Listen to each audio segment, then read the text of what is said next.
All right, good morning and welcome to the Rise and Grind Morning Show. It is Thursday, February 8th, and the Super Bowl is upon us this weekend. Like the thumbnail says, man, we should be here. We should be in this game. We should all be worried about what's going on in Vegas, having fun in Vegas. I wanted to go. I was going to go regardless if the Lions made it, but decided to stay home. So we're here. Our Lions are home. They're getting ready for the season in 2024. So I want to talk about a few things this morning. It'll probably be an hour-long show. And as you can see, my partner there, Derek, is supposed to be back next week. I know he's got a lot going on, trying to get some other things done, and hopefully he's feeling better. But first, I want to ask you guys, and good morning to everybody in the chat. We've got Jason Wagner, Ryan Van Valkenburg, the Wops, Jason Wagner again, Rick Grit, John Desage. So good morning to everybody. So immediately, I want to ask you guys, should we invest, we being the Lions, should we invest in a kicker? Would that have made the difference to getting us in the Super Bowl this season? And I'm going to put that up in a poll question after we get a few more people in to get through this first poll here.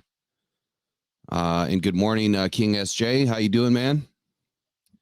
So the reason why I'm asking about investing in a kicker is because was that the difference between making a kick, early in the game? They could have kept us in the game. And I don't want to rehash all of it all over again, but I guess it's a fair point to ask. And there's a reason why. I've got something in my back pocket here. But there's a reason why I'm asking this question. And it dawned on me when I read some Q&As from another website that it dawned on me that they had a really good answer. And I felt like it was something that we should just chat about. The WAP says, let's get Dicker, the kicker from the Chargers. So I guess that's the question, man. Kicker or no kicker? Does it make a difference for us to make it into the Super Bowl? Here's my answer. While you guys are pouring in your answers, here's my answer. I think the answer is it doesn't matter. I don't think it changes a darn thing. And I'm going to take some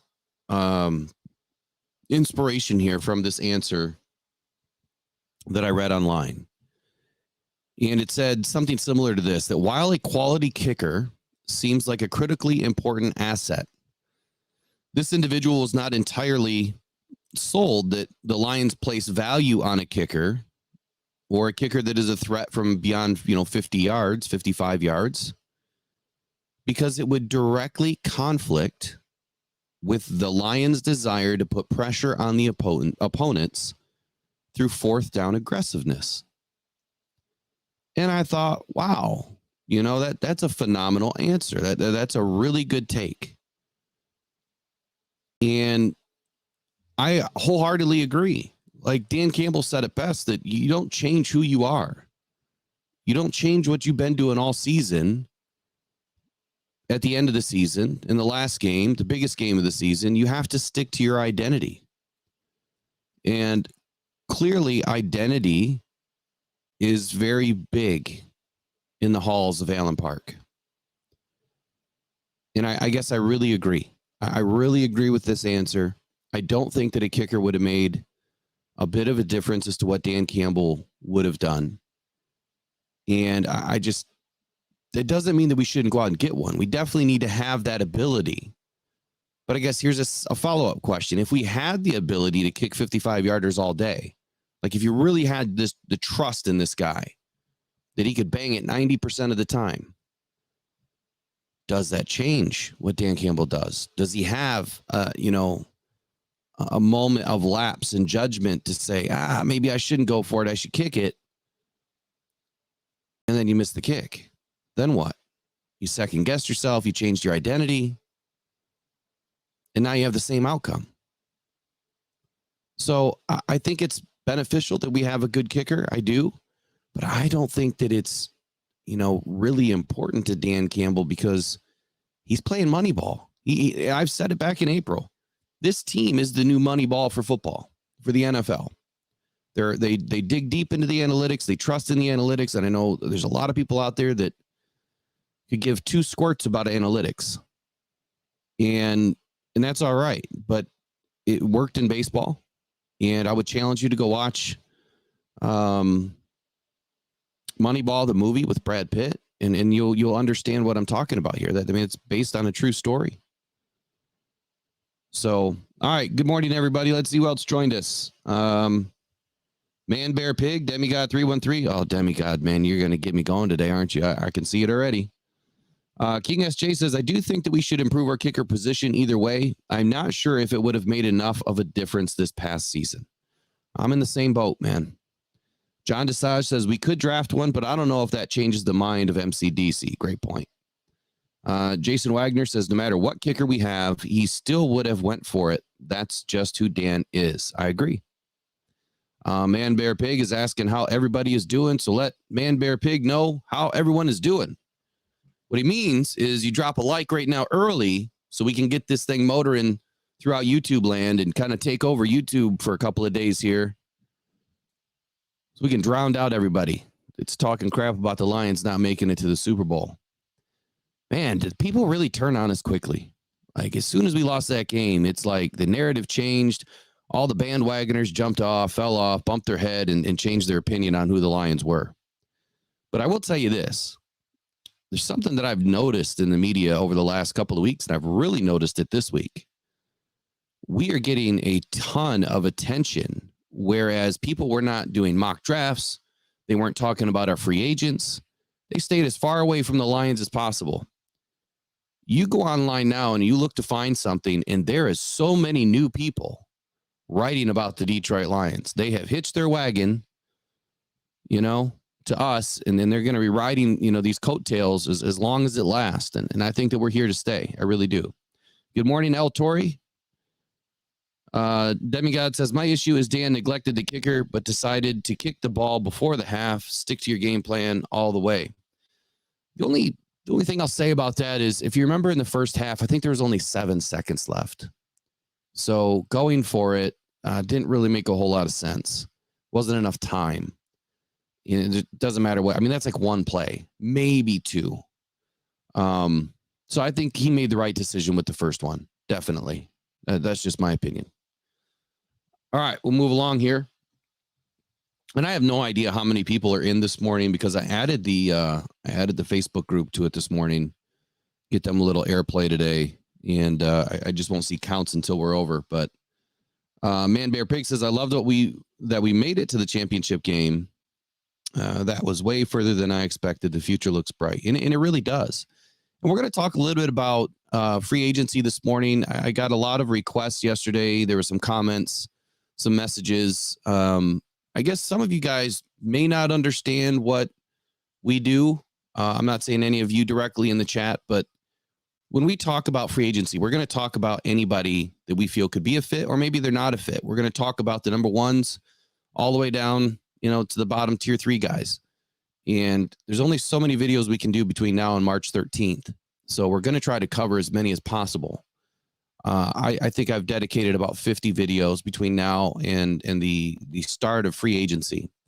I'm going to talk about all the guys that we know probably are going to get tagged, just because there's always that option, right? There's always that opportunity.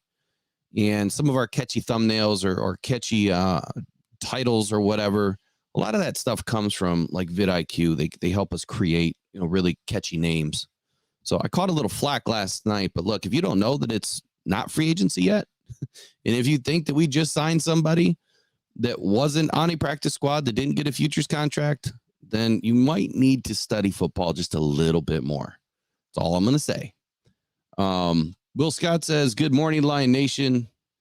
All right, here we go. Let's talk about this next topic. Do the Lions make it back to the NFC Championship game? And do they win it? Is the looming question that everyone has had over the last couple of weeks. And I think it's a fair point. It's a fair question to ask ahead of the Super Bowl. Are we going to be in this position next year? Dan Campbell said after the game that could have been our only shot. And I think what he was trying to say, in my opinion, is that it's very difficult to get back. You cannot bet on the fact that you're going to get back every year because there's some teams that are incredibly good that all stay intact that don't make it back. And then you have some teams that, they have to sell the farm because they went all in. That's not the case for the Lions. I think that we're very healthy financially and with the amount of players that we already have signed. So the biggest question is, can we make it back? Will we make it back? How are we doing in the poll here? So will the Lions make it back to the NFC Championship game? 75% of you are saying yes. 25% say no. So I want to hear from the no's right now. Why do you think the Lions will not make it back? And then we'll address the yeses, because I think everyone that's saying yes understands that these Lions are built to last. Jason Wagner says, yes, the grid is here. John DeSage says they definitely could make it back. Could. So is that a 50-50? Man Bear Pig says we just wanted to win the North, and we went a lot further because of Dan Campbell's calls, I believe. Man Bear Pig says Brad is going to make improvements and upgrades every year. So I'd say yes.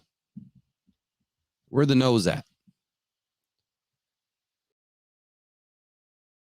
Oh, demigod. There you go. He respectfully says no, because it's about that opportunity that may not be there later. The team may be good, but the road back be harder. Playoffs, yes. NFC Championship, not sure. Okay. That's a fair point. Fair point. Lone Wolf says it's hard to make it back. Lions get very lucky at times. Games like the Bears, the Saints, the Chargers, all could have been losses. I hear you when you say lucky, but my question to you, Lone Wolf, would be, was it luck or was it the right calls at the right time? And did we have the right players playing that just pushed a little bit harder to get to that end result, which was, turning that game around? And I hear you. Those are some tough games that we should have lost. But that Chargers game was eerily similar of this NFC Championship game. The difference was we stopped scoring. They didn't. They being the 49ers. But we had that game, we were playing well, and then the second half fell apart. I would say that our biggest, and that'll be my next question. I'm not getting a lot of no's popping in, even though 24% of you are saying no. But my next question is going to be, why do we make it back? What are going to be the intangible efforts that help us get there? And what I mean by that is, how many players do we re-sign or extend that keep this team together, that keeps this team together so that they can go out and do what they did this last season? That's the one worry that I have, is how many of our guys are going to stick around, and how many can come back, for less money. How many guys will be able to come back, health-wise. And there's something I'm going to go through this morning. So I guess this could go longer than an hour, but I'm going to go through all of the Lions free agents.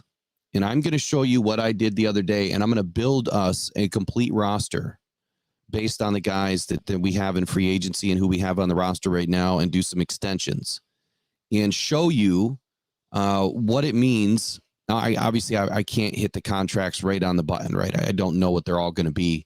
I can take a really good guess, but I'm going to add a few guys from free agency.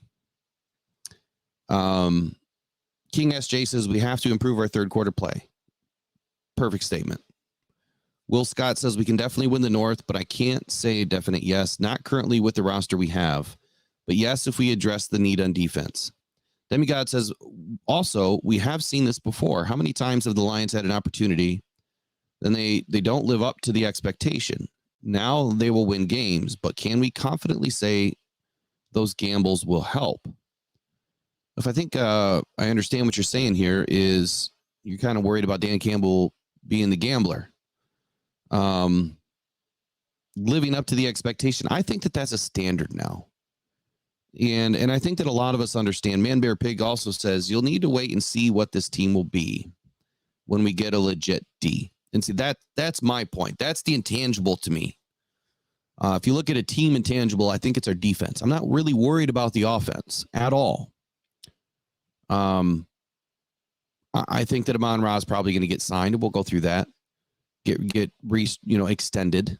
I'm a little worried about the number, but it is what it is. I don't think that you move around, or move on without him. And you don't necessarily have to sign him this year. He could play into his last year, but I don't think that you're doing, Amon-Ra, any right by that if you're trying to keep him around.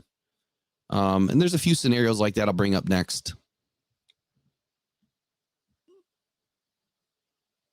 This was a weird question that came in this week, was how many primetime games will the Lions have this season? We played really well in primetime games. I think that we shocked the NFL at how well we played, how well we traveled. And I think that I would rather have more primetime games than less. Usually primetime games hurt teams. They don't necessarily play well when, they have all that extra pressure. And I think that that's a testament to what Dan Campbell has done with this team. And I do believe that's why this team went a little bit further than a lot of us expected, legitimately.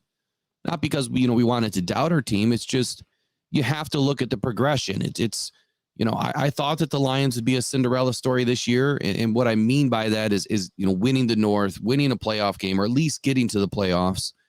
And that would be a Cinderella story for Detroit fans, right? That's not the story we want. I mean, the story we want is Lombardi Trophy. And I don't mean it from the point that it's not a Cinderella story, meaning we're never going to make it back, or it was a one and done, it was a one shot and it's over. I don't believe that. But I think that this testament to Dan is the toughness, the grit, the mental aptitude that is built within this team. This team is just built different, right? I mean, they weren't scared under the lights. They could handle the pressure. And after you get through the first game, I think the opening game of the season set the tone. You're going up against the Super Bowl champs. You're on the road. You're in one of the toughest environments ever. And you win. And I said it in the very beginning of the season that is going to be a statement victory for the Lions, that if they went in there and won that game, that they're going to win a bunch of games the rest of the season. And they did. And I think that it was that first primetime game that set the tone. And they recognized just who they were that evening in Kansas City. John Desage says, I think the North is going to be the best division in the NFL. I think it's leaning that way. I think the Bears are kind of up in the air. I think they can go either direction. They built a good core last year. They didn't have the greatest season, obviously.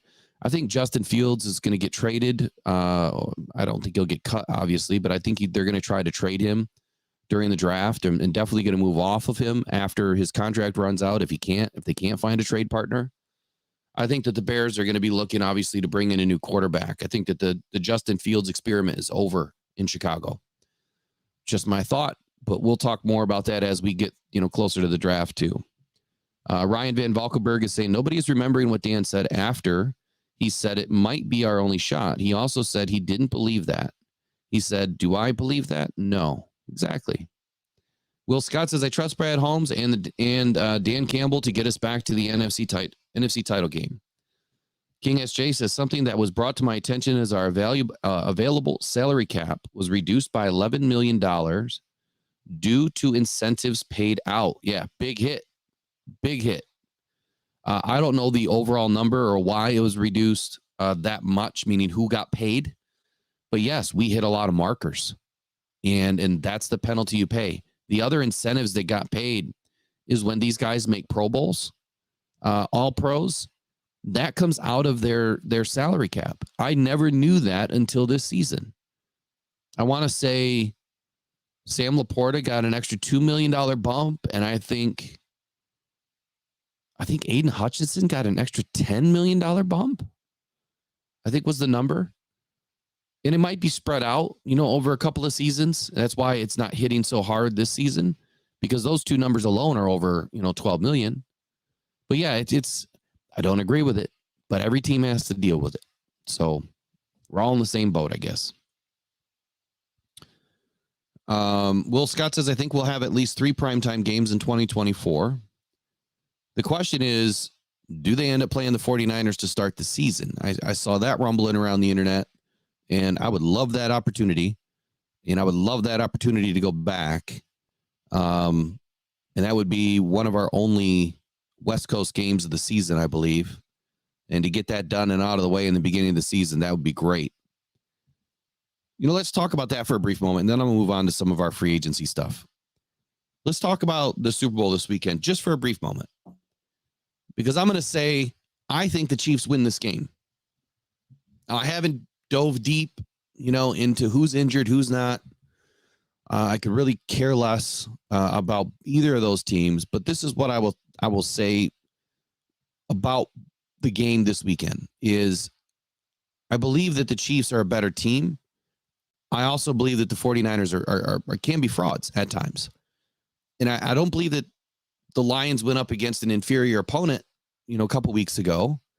I feel the Lions just played better. They met their match. They were well prepared in the first half, and they played very well. But there's been a lot of talk about how the 49ers defense has a lack of effort and consistency. And we've seen that in the title game just a couple weeks ago, the NFC Championship. And for that reason, I believe the Chiefs win because they are a tested team, time-tested team, battle-tested team. It's like Mahomes' fourth Super Bowl, in like 6 years or something like that. So, and Kelsey too. I mean, this team knows how to win. And they play hard. They play tough. And they got Chris Jones. So I think that Brock Purdy is going to have a rough day. I think that the Lions gave them a blueprint to follow in the first half as to what the Lions did well. And I think the Chiefs do it again, unfortunately, which really bothers me because we went in and beat them in the beginning of the season. And I was really hoping that the season was going to end where it began, which was the Lions and Chiefs playing, the first game and the last game of the season. That would have been an epic story for decades, man. It would have been an epic story. So the NFL script writers, they got it wrong. King SJ says he'd rather see San Francisco win, but his gut says KC. Why would you want to see San Fran win? Because they beat us? Because we lost? We beat ourselves, really? Demigod says they better pay them all that money. They charge the fans during the playoffs. Yeah, ridiculous, man. King's bounty. They really made some money, man. Demigod 313 says, how crazy that would have been if the Lions beat them again. Yeah.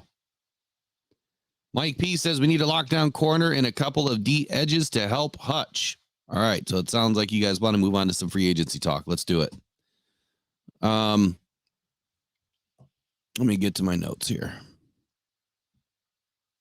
All right. So the request that came in to focus on our free agents, we'll jump into it a little bit. My first question to you guys is, do the Lions break up the offensive line? And what do I mean by that? Jonah Jackson, Graham Glasgow. They are the two biggest free agent pieces right now for the offensive line. Vaitai, I believe, is all but done. I haven't heard anything else, but I don't know why he would want to play again. He had a rough time even coming back to play this season. And clearly it didn't work out. Great dude. Just that back injury, it's too much. I'm fused in my neck and my back, so I know even the slightest, twinge, the wrong direction, and you're in a bunch of pain for as long as it lasts. It could be a day, it could be a week. To go play football with a bad back, man, these guys are just tough as nails, man. That's why they get paid the big bucks. So I think Vaitai's gone. The biggest offensive line impact right now is Jonah Jackson and Graham Glasgow. So Jonah Jackson, between right and left guard contracts in the NFL, I looked at both sides. You have 7 guys making more than 15 mil a season. You have 7, and this is combined, right and left. You have 7 guys making north of 10 mil. You have about 15 guys making between 4 to 9 mil, and the rest are under 3. I thought that was a good starting point for Jonah Jackson's salary potential, right? His new contract. I mean, this made me feel better you didn't have a bunch of guys making, more than 20 million a season. And I don't think that Jonah Jackson is anywhere near top rate. Let me end this poll here. So we're going to start a new one. And this is going to be, do the Lions break up the O-line in 2024 by letting Glasgow and Jonah walk? All right, here we go. So I do believe that both of them can be re-signed. I think that Jonah is going to command more money in free agency. I think that a team will overpay for him. I really do.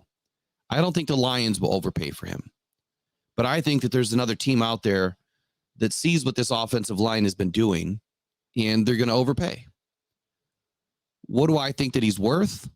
I think that Jonah has a large gap. I mean, if you look at over the cap valuations, it says he's worth about $4 million. I think that's way off. I haven't seen anyone put anything out that's really concrete. So I guess I take a look at it from, all right, is he top tier?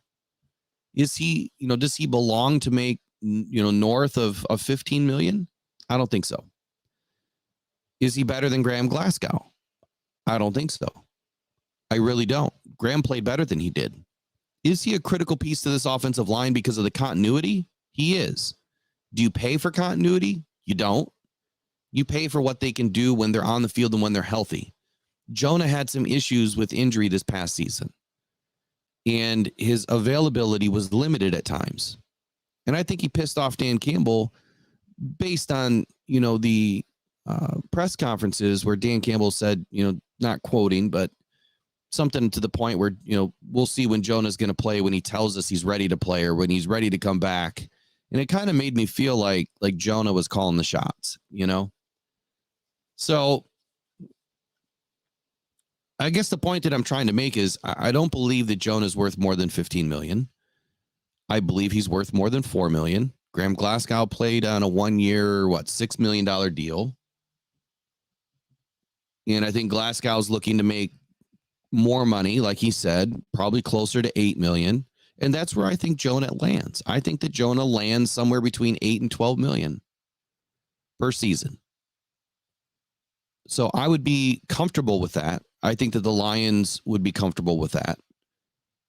If you could bring them both back and then also add another piece in the draft, definitely a center with guard potential, then you solidify, you keep your bookends the same for this season. You got your interior guys the same for this season.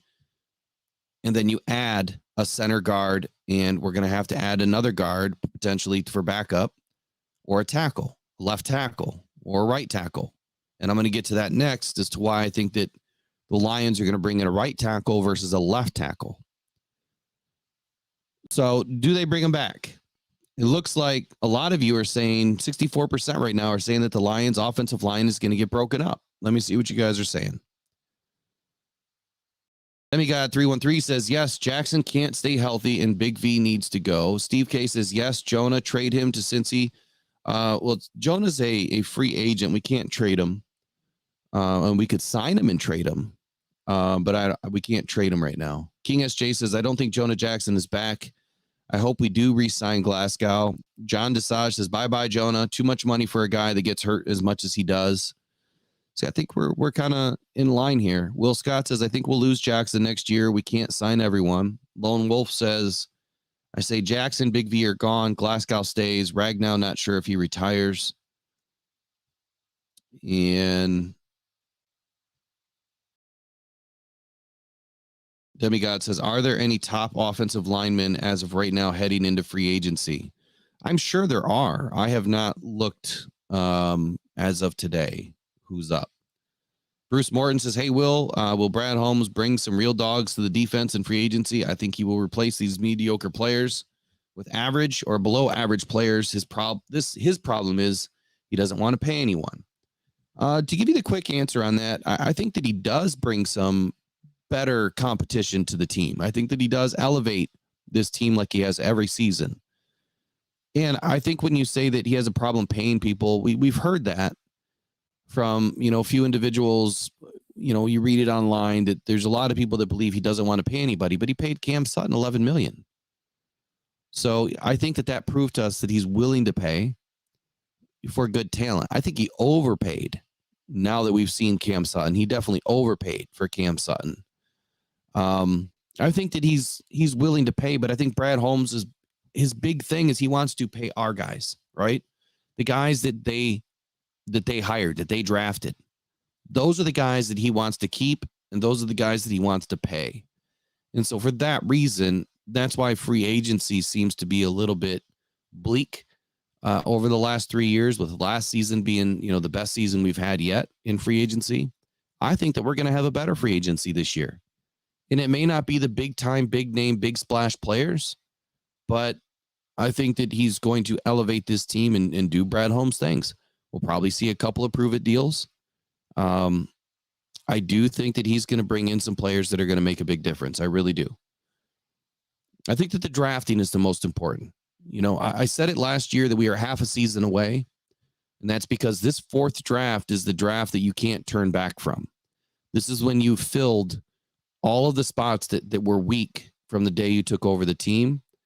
Assuming that everyone stayed healthy, we've got some guys that are banged up, back injuries, haven't been fully healthy since they were drafted, entering their third seasons, like Josh Paschal or Levi Onwuzurike. This is kind of the season where it's like put up or shut up. But I do believe that this is the season where Brad Holmes can't turn back. He's got to go all in. He's got to get it figured out this year. How do I build this roster for sustained success, like they said, and keep the youth about the team so that we don't have to overpay on contracts consistently? Bruce Morton says, yeah, I did listen to what Brad Holmes said. Brad Holmes does Brad Holmes things, man. That's all I can say. He will pay some guys. I guarantee it. You don't have a choice right now. He has to. And do I think that he's going to go out and sign a $25 million Josh Allen? No, I really don't believe so. But that doesn't mean that he won't bring in, an $8 million Epinesa, if that's his number, or, re-sign Josh Reynolds for $6 or $7 million a year. I think it would be an overpayment. I think that we just seen what Brad Holmes is trying to do in the wide receiver room. But I do believe that he's going to pay some guys that are going to help this team. And more importantly, I think it's going to be in the DB room again that he's going to attack heavily. We'll see. We'll see what he does. He could shock us. They could be telling us, feeding us line and sinker, hook, line, and sinker. They're going to go in this direction and totally do a 180 on us. That's just what good GMs and good coaches do. They're going to give us, a large portion of the truth, but they've got to keep it tight to the chest too. To end the Graham Glasgow and Jonah talk here, look, Graham, I think, is going to get $6.5 to $8 million a year. I think he wants a multi-year deal. If I remember correctly, he's only 28 years old. Let me take a look here. Can't remember how old he is right now. 31. I was way off. So the nice thing about offensive linemen is they tend to last longer in the league for whatever reason. So when they're a little bit older, you shouldn't really shy away from it. Now, Graham had shown this season that he can play. He stayed healthy pretty much all season. He was hired as a backup, played in 91% of the snaps, and he did it at a really good rate. He played extremely well. He loves the city of Detroit. He loves playing in Detroit. He loves the guys that he's playing with. Taylor Decker, he's entering the last year of his contract in 2024. I think Ragnow has 2 seasons left after 2024, or one at least, 2. But this could be Ragnow's last season. I don't think that Graham Glasgow is going to want to stick around much longer after that, after those guys hang it up. So for that reason, I think that if we bring Graham back, it's probably going to be a 2-year deal close to what he made this year. 2 years, $12 million. Maybe toss in a void year to help kind of kick the can a little bit. Maybe it's 2 years, $14 million. Either one, I'm fine with. I think that that's a great number. I would rather pay Graham than Jonah, hands down. So continuing with the offensive line, let's talk about the versatility of Penei Sewell. We know that Penei Sewell's number one position is left tackle. That was where he, made his money. When he filled in for Taylor Decker, he played great. Here's what I see working out for the Lions. You're going to re-sign, extend Penei Sewell as a right tackle, which is way less money than a left tackle. So when they get that deal done, I do believe that the versatility of Penei Sewell sends him back to the left side when Taylor Decker hangs it up. And the Lions are going to get a bargain that way because they're going to probably pay about $5 million less a season for Penei Sewell playing right tackle. Let me take a look at some contract value here.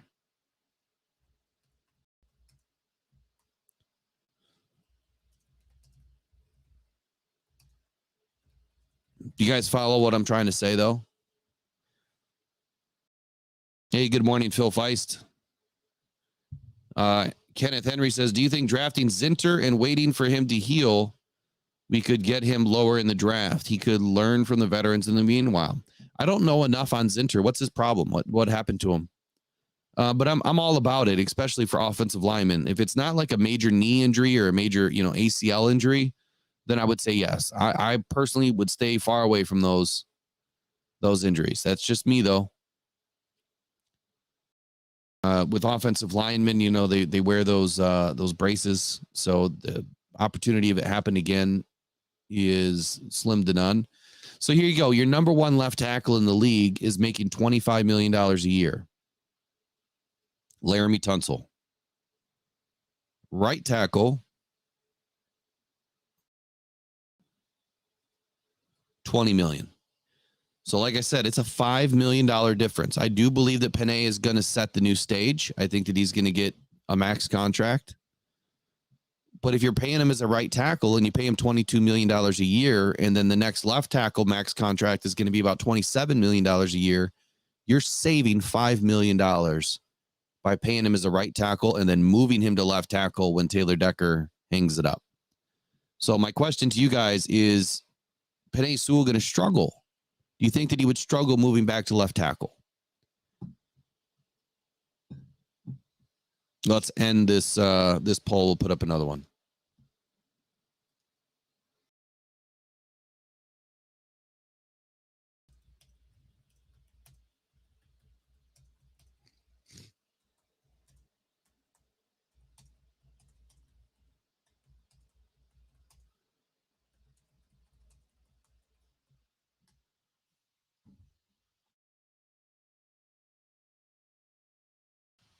All right. So do the Lions pay Sewell and move him to left tackle when Decker retires? And I guess the other question would be, how long is Decker going to continue to play? How much more time does he have in this league? And I know that he wants to stay in Detroit. He wants to finish his career in Detroit. But how much longer is he going to play? And does it make sense to keep him around after his contract expires? He would have to take a very cap-friendly deal to stick around. And for that reason, I think that the Lions are going to find, a right tackle that we're going to need for backup. But they might go all in and find another left tackle. Who knows? But I do believe that right tackle would be a better option right now, knowing that Penei Sewell has the ability to play left tackle. And if Taylor Decker retires after next season, or you don't retain him, you're going to want a right tackle that can fill in for Penei Sewell. You move Penei to the left side. You might have Graham Glasgow, there for one more season. You're definitely going to have to find a replacement for Bagnall. Finding a center that can play both positions, guard and center, is critical. That versatility is critical. So I think that's where the Lions are heading right now in free agency, is they're going to try to retain Graham. I think that Jonah's probably going to walk. He's going to get overpaid. I think that they're going to sign Penei Sewell this season to at least a $22 million on average contract per season, at least 22. He could break the bank and get a $26 million contract.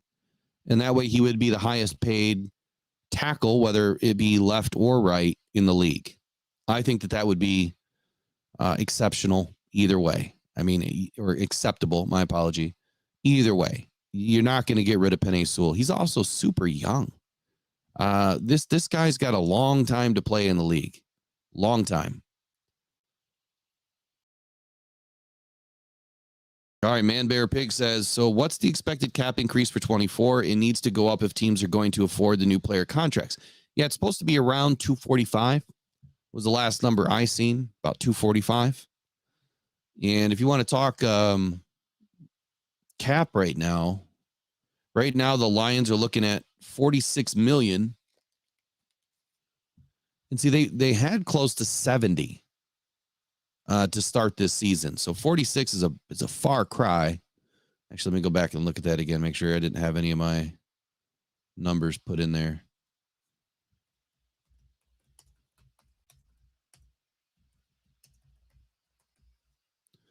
Let me double check one more time. So the NFL salary cap for each team is expected to exceed 240, up from 224.8 in 23. And so let's just say, if it hits 245, and with what the Lions just brought in for money, I mean, it's got to go up, right? You have to realize that with the Lions doing what they're doing, everyone's going to benefit in the league.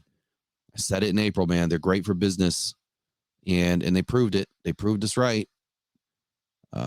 Ticket prices are out of control at every stadium that they played in this year. So if it's at 240, let me bring in this slide here. Let's just start rolling on some of these signings here. Well, hold on one more second. So the last thing I want to say before doing the free agency walkthrough is bringing in the talent level, up a notch, I think is Brad Holmes' focus, right? He's going to bring in, the 2-tier guys, or the 2nd-tier guys, I think is more Brad Holmes' approach. He likes to build the core guys that he can develop, and hopefully they turn into a, top-tier guy or somewhere in between. But his approach for the first 3 seasons is to bring in those 2nd-tier guys, build that core, build the base, which is your depth. And then now you're adding a minor mix of the top-tier talent. I think this season he's going to go a little bit more top-tier talent, is my guess, is my hope, my vision. But I'm expecting a little bit more of the same too, where I still think that he's trying to fill that base and elevate our depth. If you can go, head on head in a game with an opponent and your core, your backups are better than theirs, you have a better chance at winning the game. It's usually the 2nd-tier guys that are going to lose the game for you. So I think that's where Brad Holmes' focus is. He's trying to elevate everybody behind the starters. And even some of these 2nd-tier guys are still starters in the schemes that they're playing in. So adding or re-signing our own is his top priority. And I feel that has implications for free agency. I do see that the Lions, could potentially add 2 to 3 pieces during the offseason free agency period. They've already added one on Traquan Smith. And honestly, when I look at his ability, that's a direct Josh Reynolds replacement. You bring in a guy that you might pay, league minimum versus Josh Reynolds making $7, $8, $9 million a year. So he's going to try to save that money and go spend it elsewhere. That's what I'm thinking. I'm not saying Traquan Smith is, the next best wide receiver. And I'm not saying he's better than Josh Reynolds. I'm just looking at his ability and his output, his production in his best season was fairly close to what Josh Reynolds has done the last 3 seasons in Detroit. This last season being his best. Josh Reynolds had his best season in Detroit this last season, in my opinion. And I think stat-wise, too, it lines up.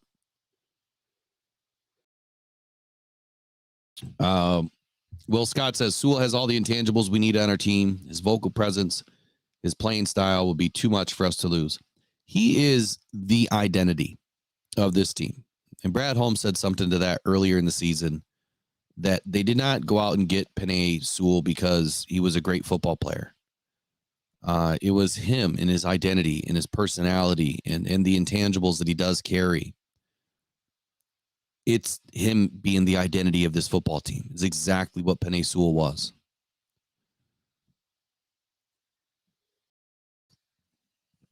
All right. So Demigod says, as long as Brad doesn't bring back Will Harris, Dorsey, Kendall Vildor, Barnes, and that fullback who never plays. So I will say this. I guarantee that Barnes is going to be back. Kendall Vildor and Dorsey will be back too. That's my guess, initial guess. And when I say back, I mean back in the training camp, the top 90. I think they'll be back for that. And they're going to have to earn a spot on this team. Kabinda, great dude, great special teamer, huge waste of space in my opinion. I would never have a fullback on a team. I'd rather use a tight end back there or a linebacker like we were and not waste a position, for a fullback. Now, the nice part about Jason Kabinda is he is a great special teamer. But I think that we can identify a special teamer as an extra corner, an extra safety, an extra linebacker. Hell, even an extra defensive end if you wanted to go that big. An extra receiver. I think that fullback is a giant waste of space on a roster. Just like I feel a long snapper is. If your center can't snap the ball, as a long snapper can, that would, I don't know, I guess that would be interesting to me. I think that they should be able to do that, and you can save another position on the team.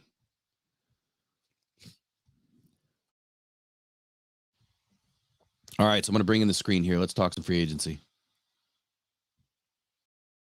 I may not see all of your messages right up front. Let me blow it up just a little bit. All right, so as you can see right now, the Detroit Lions salary cap calculator, we have roughly $46.6 million in cap space. And we have a little over 20 free agents, I believe, 26, something like that. And what this is going to do is this is going to allow me to, keep players that I feel are going to stay and allow players to get extended. So we'll start with the top one, Jonah Jackson. Do you guys want me to keep him? Let me end this poll. Do you guys want me to keep Jonah or let him walk? I need 3 yeses or 3 nos, and then we'll make the decision. Same thing with Josh Reynolds. Keep him or let him walk. And I'll tell you what I'm going to do. All right, so Demigod says no. Will Scott says let him walk. Need one more. Lone Wolf says walk. All right, Jonah Jackson. He's going to stay where he is. What about Josh Reynolds? No to both. Gone. Walk. All right, he's gone. Will Harris, we know he's gone. Donovan Peoples, I'm going to extend him. And I don't think that anyone would say otherwise. Quite honestly, I think he's well worth it. I think that he's another guy that can help this team. So I'm going to put him in here for a 2-year contract, $1.75 million. Now, I'm doing this the easy way. I'm not going to go through, all the nuts and bolts here, and we'll give him a signing bonus of $500K, which is a lot. Non-prorated bonus. He's got to make the roster. So that'll be $500K his first year. He's got to make the roster. $250 the next year. Guaranteed salary is going to be $1.5. His first year, second year, $750. All right, so we locked up Donovan Peoples-Jones. Jerry Jacobs, I assume, see you later. Kendall Vildor, I'm going to keep him. I know that Demigod doesn't want him, but the reason why I'm going to keep him is because I want to see him on that 90-day or that 90-man roster to have an opportunity to earn a position. I know he got roasted on the one play, but other than that, I do believe once we get some better players in a better defensive line, he's going to play better. He's got some really good experience in the league, and I think that he's going to be cheap enough right now to keep him around. I don't think that he's going to get. I don't think that he's going to get a 1-year deal, though. I think that someone's going to give him 2. But I'm going to give him a relatively same deal as DPJ, I believe. Let me look up his value real quick.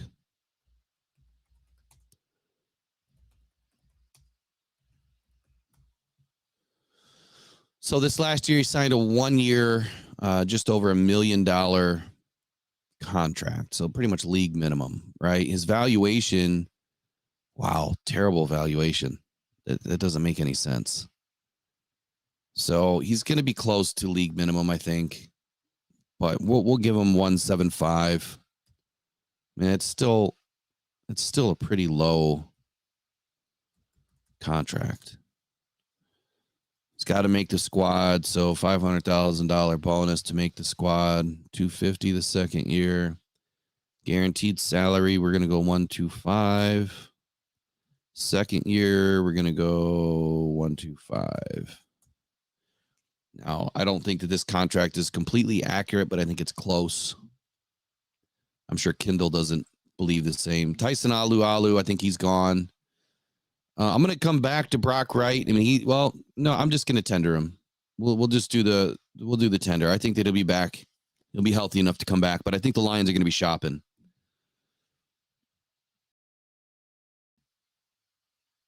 Yeah, I know the ball hit him in the face. That was a tough catch, man. That was a tough play. It's just one play though. Everybody goes through that. I'm not gonna sack somebody over one play. And that's not the play that lost the game. There was about 7 plays that lost the game. Jalen Reeves-Maybin. What are you guys thinking on Jalen Reeves-Maybin? I love the dude. I think that he's a baller. Again, he's another special teamer. You know, if I could find him here.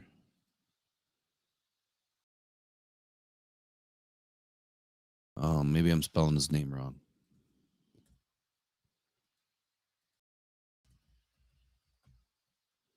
Here we go. All right, so his valuation is coming in, man, another terrible valuation, like 175 a year.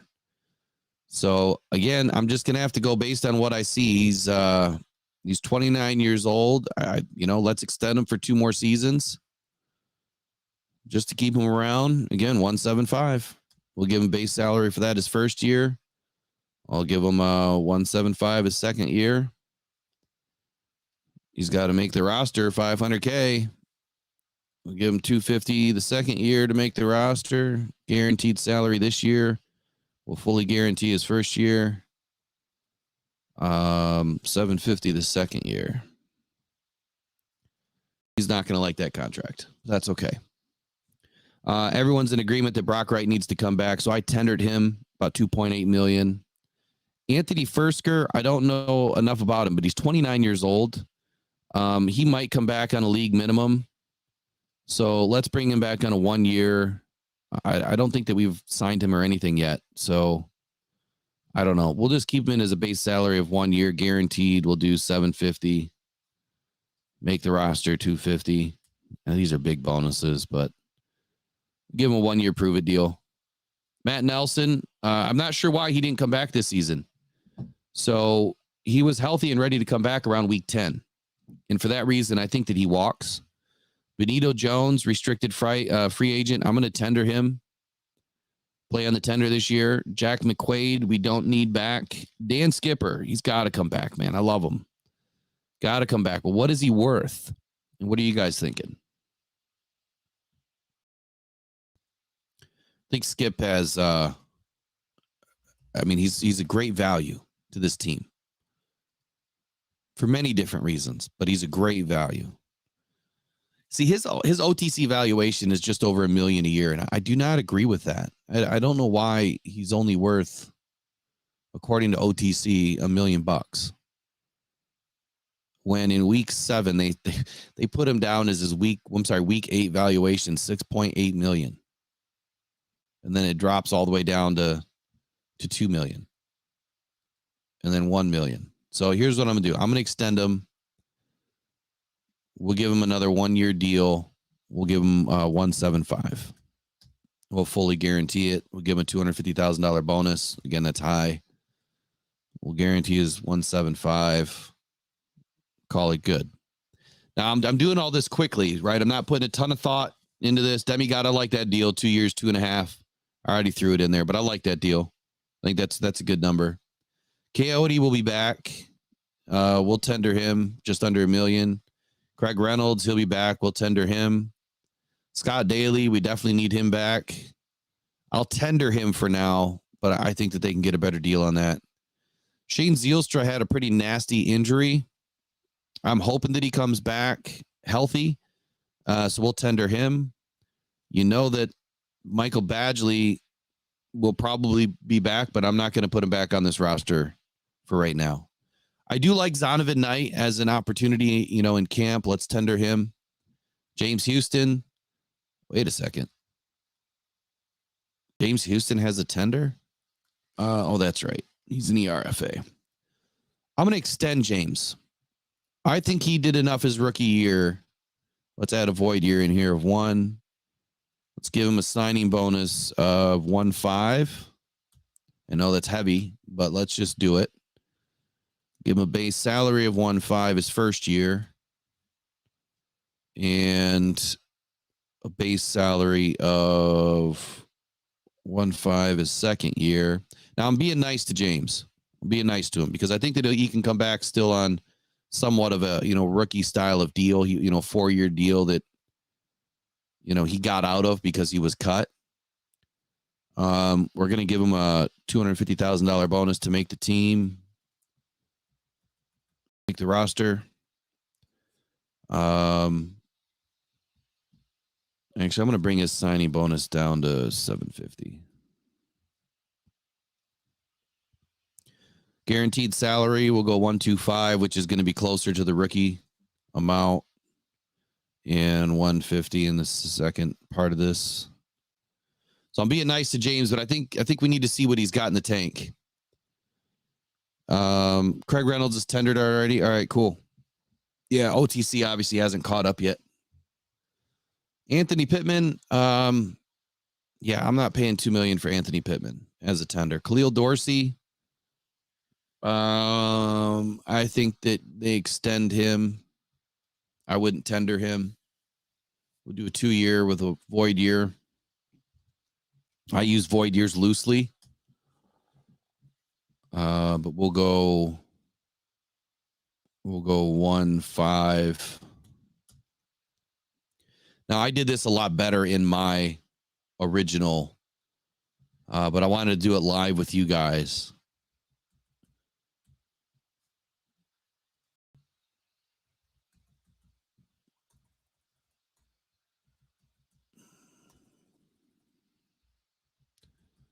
Have you guys used this yet?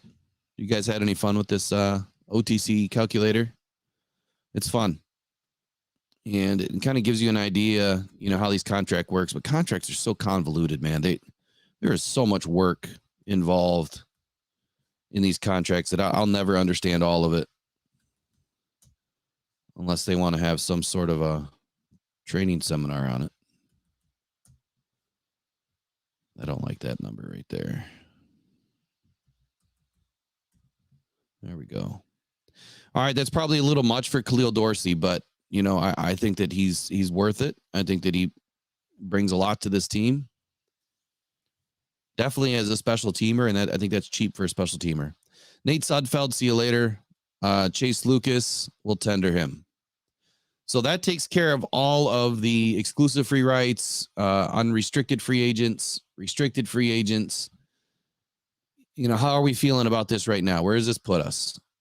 This puts us with 32 million left in the tank. And we have 51. Let me see. Yeah, shrink that a little bit. We'll have to go back. We have 67 guys under contract. So we only need we'll get 7 more out of the draft. So that'll give us 74. And we'll need 16 more guys to bring in between UDFA to fill out the roster for 90 days. So we only have 32 million left. How do we open it up?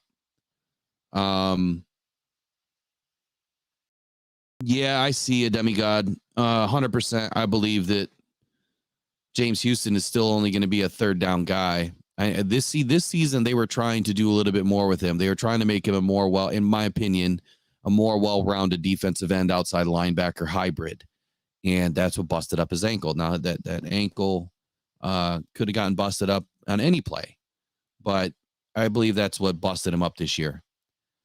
So here we go. Let's get into Jared Goff. This is where you guys are going to start chastising me, I promise you, because the guy is going to get extended. We know that. Here's the talking point. Do you have the conversation with Jared Goff and say, look, we want you to stick around, but we're going to let it ride out this year. We're not going to extend you this year, but we promise you we'll get it done next year. How do you have that conversation without anything inked? I don't think that you can do a future ink on an extension. Like if you play this way, you don't retire, we're going to give you this amount next year. I don't think that they can do anything like that. But I don't know why they would leave the extension alone either. You pay him now, you'll save money over next year when the numbers go up, right? You pay him now, you can also remove some cap liability from this year. I'm not coming after you, demigod. I know you like Hendon Hooker. I love Hendon Hooker. I called him to the Lions. I'm totally happy with the dude. I can't wait to see him this spring. Hooker is one of my primary targets to watch this spring. Good morning, Tracy. Good morning. Oh, it was Jamar Jefferson that was signed. Okay, not Craig Reynolds. All right. That's interesting. I'm surprised that he's sticking around. All right, let's extend Jared Goff. All right. Now, in the beginning of the season, I said he had a $50 million arm. Well, about 3 months ago anyway, 4 months ago. And I think that that's the floor for new contracts. I really do. And I think that he's going to get a minimum of a 3-year, but let's call it a 4-year.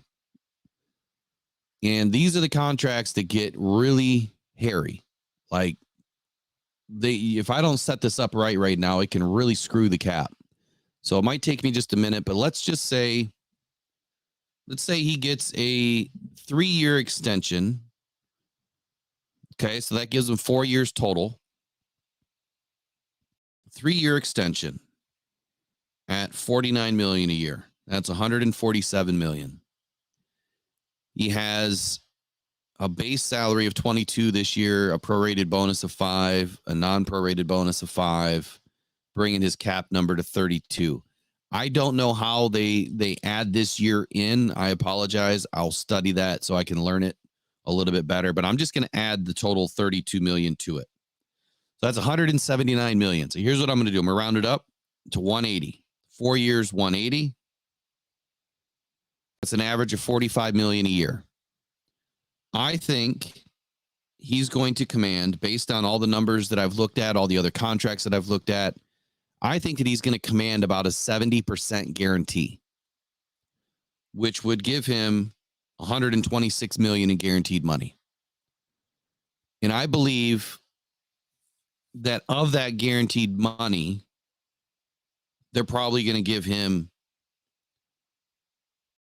40% of it as a signing bonus. So let's go 50 million signing bonus. It's a big bonus. Let's add a void year. I think you can only have 5 years total. Yeah. So let's add a void year. That'll help spread out his bonus a little bit. Now, I know that first number is shocking, right? But let's bring his base salary down to 5 million this year and see where this gets us. His non-prorated bonus, I mean, obviously he's going to make the roster. So let's go 500K. What I noticed about Brad Holmes is he does not like to put a lot of guaranteed money in the last year of the contract. And I think that's wise. I do. But let's guarantee him in at 25 total, 20.5, which is, 15, 5 and 5, 20.5 for the season. Now, next year, let's elevate his base salary to 10 million. I'm going to play the double game and see how close we get. Non-prorated bonus, 500K. 500K. Now, in the last year, he's got to make the roster, so 5 million. Bonuses are not paid unless you make the roster. So 180 million divided by 4, we've got to average about 45 million. So guaranteed money is 126.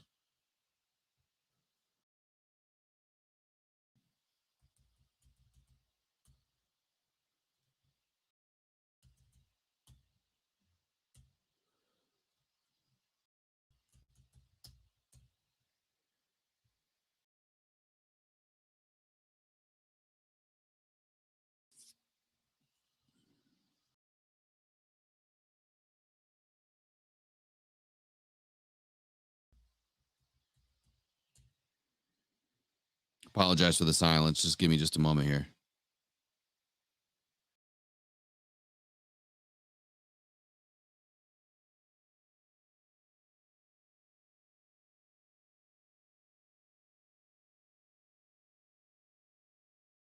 So we're still a little off here.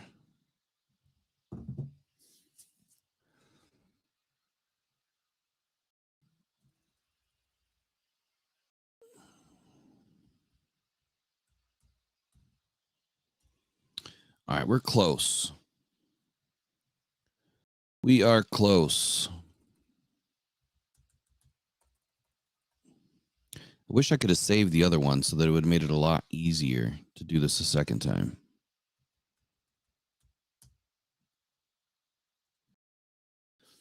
All right, so we'll just give Goff 4-year, 200 million. Make it easy, right? I'm trying not to make it easy. I'm trying to make it as close as I can so that we can kind of figure out where the Lions are going to end up with money. And so the base salary, so that gives them 50 plus 35.5, 20.5, 20.5 is 126.5. So we're close. All right, so that's where I see it lining up. They're going to try to sink as much money as they can in the last years. Now, these void years, I don't know why they're not really helping out a whole lot here with this formula. But I think we're close. I think we're real close as to what this contract could look like over the next 4 or 5 seasons. So let's put them in. Where we at? We've got, look at that. Cap space just went up. So by extending Goff this season, the Lions would end up with just about the same amount of cap space as they started with after all of the moves that I just made. So I think that and I know we're close. It's not exact. And I am going to do an exact one and print it out, and then we'll talk about it, in a couple weeks or whatever. But the reason why I wanted to do this is I wanted to show everybody that we do have a lot of opportunity to still sign some guys.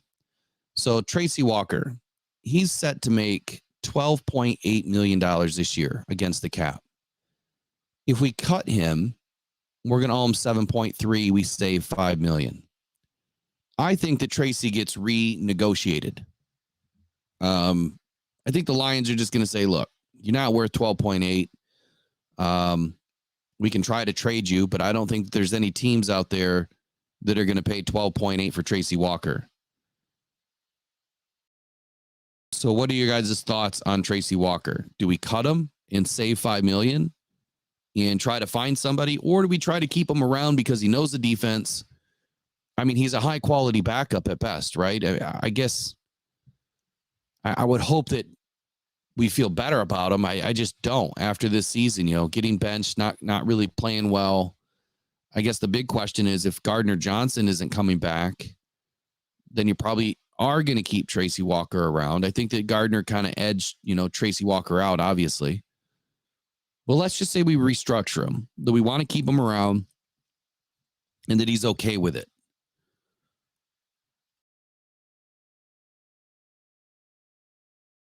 Let's restructure him and put him in at half of what he's making now, 3.5. And we're going to give him $1 million bonus to make the roster. Oh, it's not going to let me. 50,000 is as best as it does, I guess. I don't know if that helped us at all. I think it gave us like 2 million. He's got no guaranteed salary for some reason. That's interesting.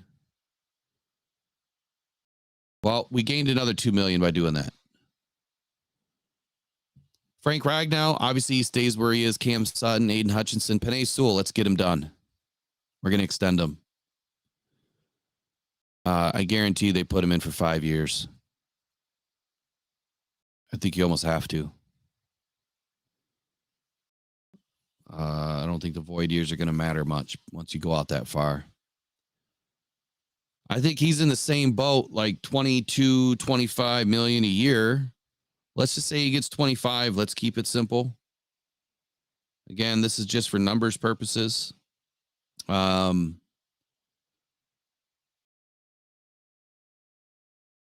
2, 3, 4. We're going to give him a $30 million signing bonus. It's probably a lot.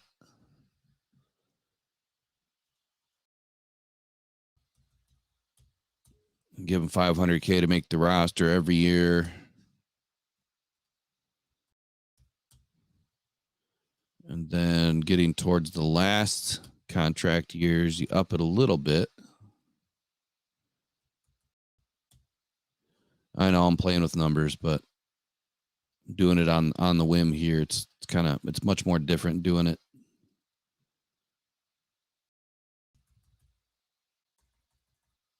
Do it when you have more time to really think it through.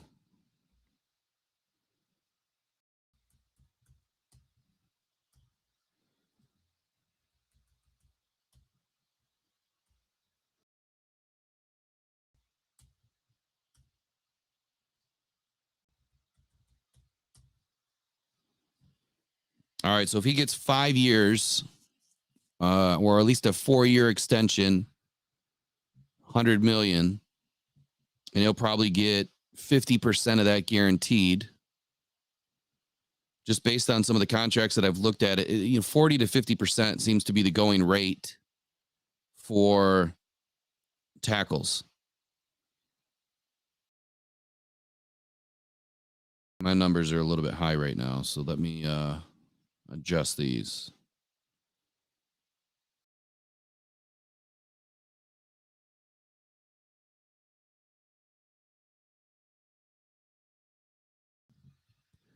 So we'll bring this down to 15.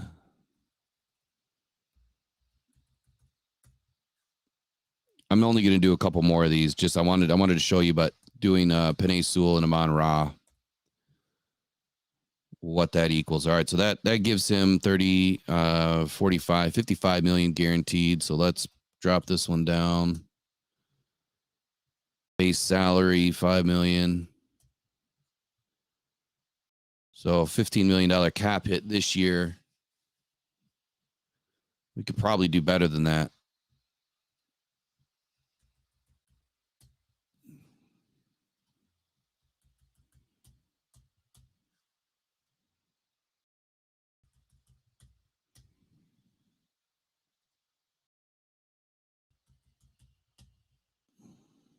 All right, so where does that? That's got to get us close.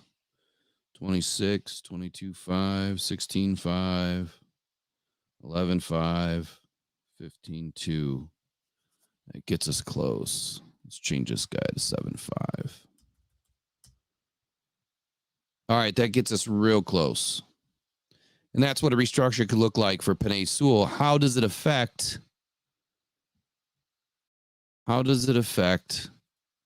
their cap? So we still have 38 million. Now, again, we could spend all day going back and forth on a lot of these numbers and really extrapolating solid contracts. These are close. They're not anywhere near exact. And I'm not claiming that they're going to be exact, but they're close. And I'm trying to paint the picture that things can get done with the amount of cap space that we have. And I think that the Lions are going to have a lot of opportunity to go out and sign some guys because they're going to have to let go a lot of guys. Now, Vaitai, I think he's done. Romeo Cora, I think he's done. Raymond's re-signed. We'll keep around on Wazarike for now. Pascal, Chauncey Gardner. I'll come back to that one in just a moment. Charles Harris, I think he's gone. Graham Glasgow, I think he comes back. Let's do Amon Ra. This is the one that I don't like because it's such a large amount of money to arguably our best receiver. Does anybody think that he's going to take less than a 3-year deal? Giving him, 4 total years, a 3-year extension?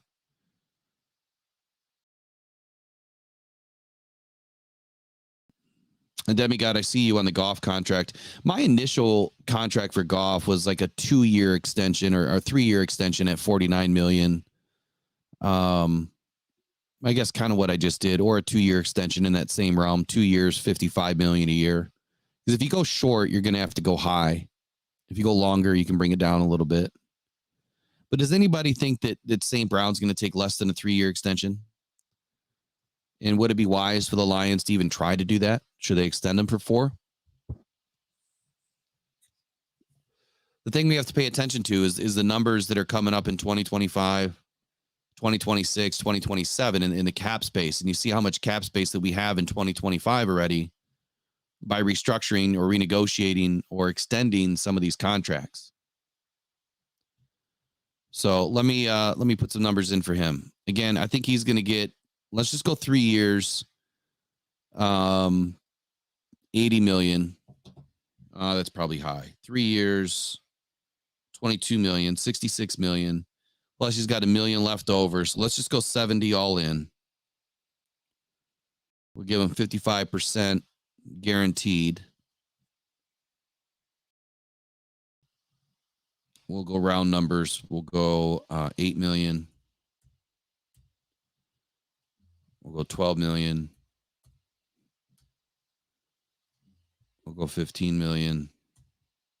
Nope, sorry. Yeah, 15. We'll go 18 million. It's 38.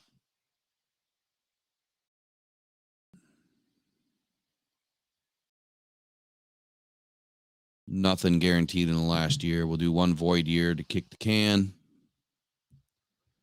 Prorated bonus, $500K to make the roster.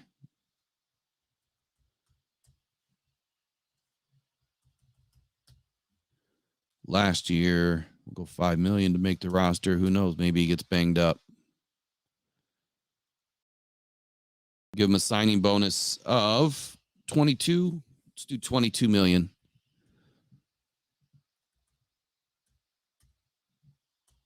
Man, Sheila's going to be coming out of pocket if I was the GM. Jeez, though, Pete's. St. Brown, 4 years, 60 million, 45. Ooh, that's a big guarantee. 45 guaranteed, 20 million a year. Is that what you're looking at?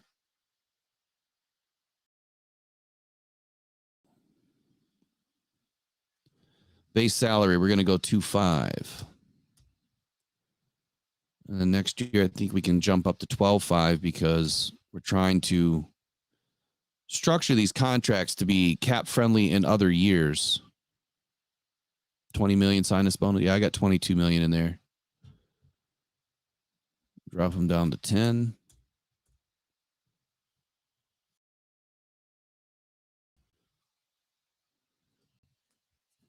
And 15.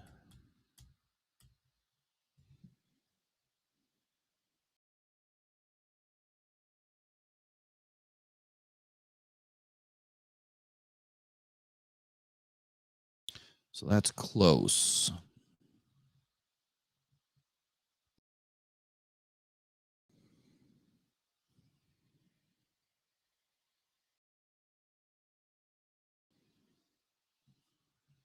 All right, that's what I got for St. Brown. So We still got 31 million in cap space because we're trying to put all of the contracts into the next year. Now we brought 2025s down by about 18 million, but 2026, man, is looking great. We just don't have a lot of people signed in 2026. So let's keep going down. We got, I think, one or two more to do. We got Traquan Smith already in there. That's great. They updated quickly. Doesn't show any money in there. Teddy's gone, so I don't know why he's in here, but let's get rid of Teddy. We'll leave all those guys alone. Derek Barnes. So Derek's obviously signed this season, so he's not going anywhere. All right, let's look at Graham. Let's extend Graham. We'll give him a 2-year deal, 1-year void. I hate all these void years sometimes, but we'll give him a $3 million signing bonus. To make it easy, $500K to make the roster, $1 million to make the roster next year.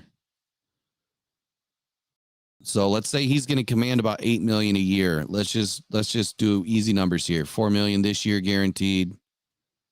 We'll do $3 million next year guaranteed. So we're going to guarantee about 50%.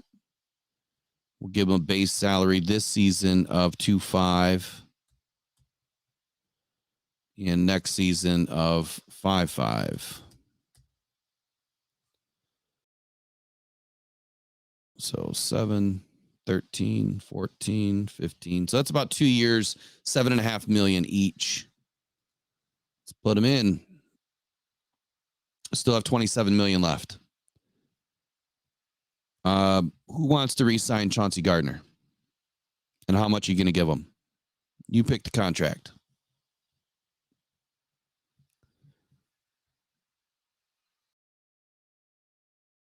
And that'll be the last one. So we either let him walk or we bring him back. Brian Branch wants him back. So I think it's good enough reason to bring him back.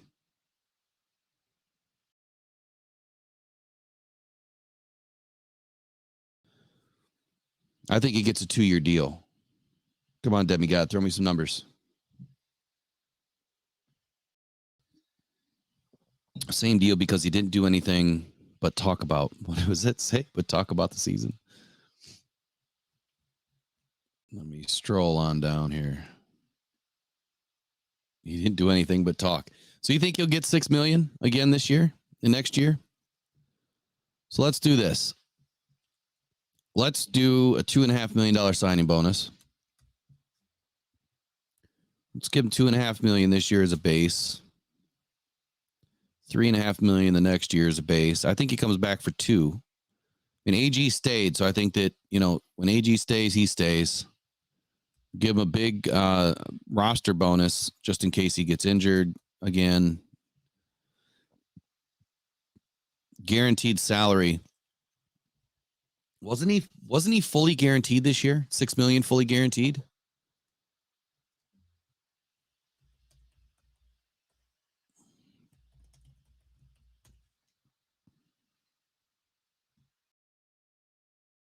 Take a quick look.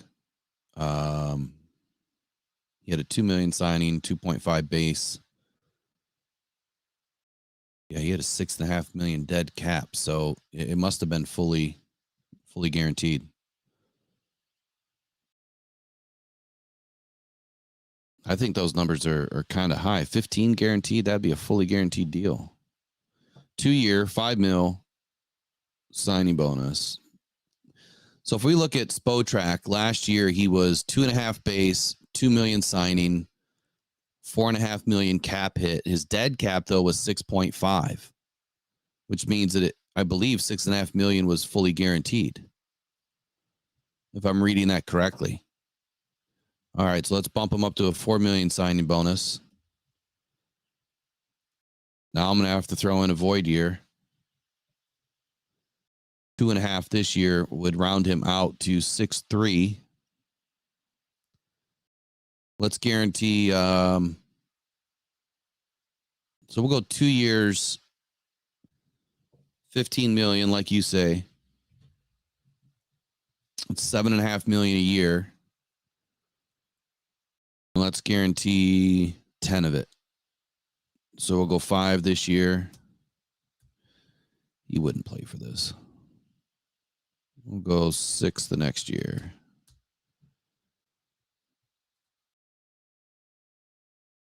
Let me look back at his contract one more time. 3, 4, 5.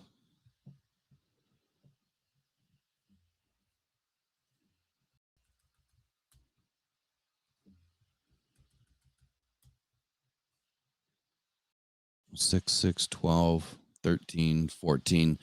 So, all right. I think that's close enough. At least it gets us close, right? So now we've brought back Chase Lucas, Khalil Dorsey, James Houston. Most of these guys are on 1 or 2 year deals. Zonovan Knight, Shane Zielstra, Scott Daly, Craig Reynolds, Coyote Awosika, Dan Skipper, Benito Jones, Anthony Fursker, Jalen Reeves-Maben, Brock Wright, Kendall Vildor, Donovan Peoples-Jones, Jared Goff, extended. Taylor Decker's playing. Tracy Walker was renegotiated. Frank Ragnow stays. Cam Sutton, Aiden Hutchinson, Panay Sewell extended. Alex Anzalone, David Montgomery, John Kaminsky, Jamison Williams, Jahmyr Gibbs, Jack Fox. Vaitai and Romeo were cut. Now, we do have a lot of dead money there, but I think that's the reason why they restructured those deals this year or last year or renegotiated, however you want to put it, is because they didn't plan on playing them this year. Jack Campbell, Khalif Raymond, Levi, Sam Laporta, Josh Pascal, they're all good. Chauncey Gardner comes back. Charles Harris, I got him cut. Brian Branch, Lee McNeil stay. Graham Glasgow extended 2 years. Iffy, Kirby, and Hendon. Amon Ra extended 3 extra seasons, 4 total. About $22 million a year. Derek Barnes, Broderick Martin, and then all of the guys that Brad Holmes just gave a bunch of future contracts to, and then some of our rookies from last year are on the bottom of this list. And then obviously I cut Teddy Bridgewater because he retired. I think he's in there just for cap implications. He had a $500,000 bonus or something that must have been due this year. So we've got 67 players under contract. We still have to go through the draft, which we'll get, about 7 guys out of the draft potentially, and probably another 10 UDFAs, which we're still about 16 guys short. Right? My numbers off. So 67 plus 7 plus 10. I'm sorry, 6 guys short. So that leaves room for us to add potentially 6 guys in free agency. I don't think it's going to happen. I think that we could add 3. But right now we've only got 22 million in cap space. So here's what I'm going to do. I'm going to add AJ Epinesa.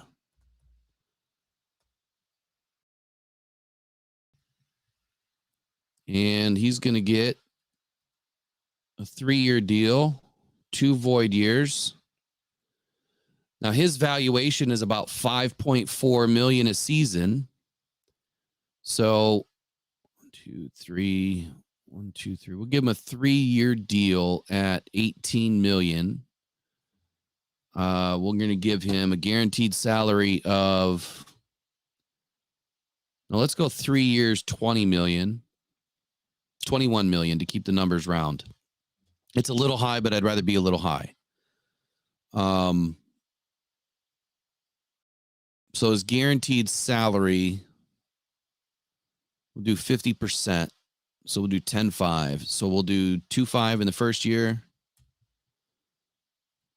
We'll do 4.5 in the second year.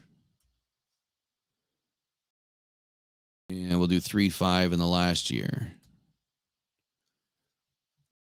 250 to make the team. 500K to make the team. 1.5 to make the team. Signing bonus, we'll give them, so out of 21 million, we'll give them a $5 million signing bonus.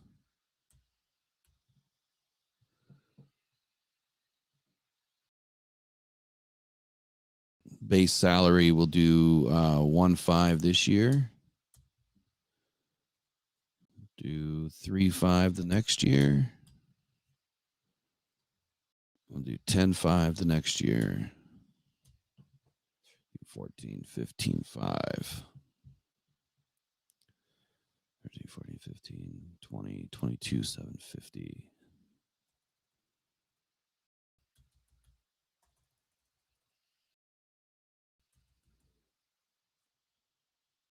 All right, I think we're close there. 2, 2, 7, 18. We're very close. All right, so we added AJ Epinesa. We still got $21 million in cap space this year. Yeah, these contract negotiations, they got my head spinning too, man. That's why I do this every year. I will play on this stuff for hours and just try to figure out where the Lions can get sneaky, where they can get tight. Can they open the doors and go all out? And so we still have the amount of money that we need to sign a big guy. But next year, our cap number's dwindling. We've got, 76 million, for next season. If I change this, it might erase all the work I just did. So I'm not going to change the year just yet. But who else do you guys want to bring in? So who's going to be your best cornerback pickup? Should we go Jalen Johnson just for the hell of it? He's gonna be in that $17 million range, most likely. 14 to 17.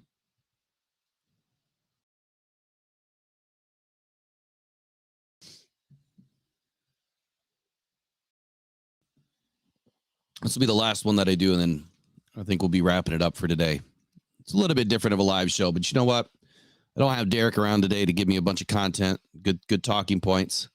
And I thought that this would be fun for us to do, kind of look at these things and really get a better look at how do contract negotiations work. Well, my contracts aren't exactly accurate. I could put all this stuff together and get pretty close and just base it on, last year's contracts for guys of similar, quality and really boil it down. But I kind of wanted to do it live and see what you guys had to say too.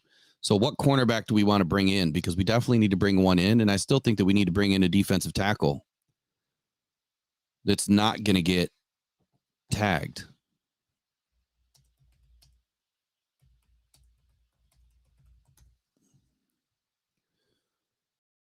So let me look at defensive tackles real quick. You have Chris Jones. He'll get tagged or he'll get a new contract. DJ Reader, Cincinnati, 29 years old. Sheldon Rankin's probably not going anywhere. Daquan Jones, Buffalo. So Buffalo's in a unique position. I put out that video the other day that, Buffalo's big time negative on the cap right now. The Saints, the Dolphins, all teams that are struggling with cap and to get underneath the cap by the new league year. So they're going to have to shed some players. They're not going to be able to bring back a lot of players that, they want to keep. And that's why I felt like those teams are going to be the teams that the Lions really try to target from and poach from. And we already seen it. I mean, we already got a guy from the Broncos who played with the Saints, last year. And the Broncos are another team in that top 5 loser category, of cap implications. So when you're negative in cap, you've got to get down or you're going to get a big penalty.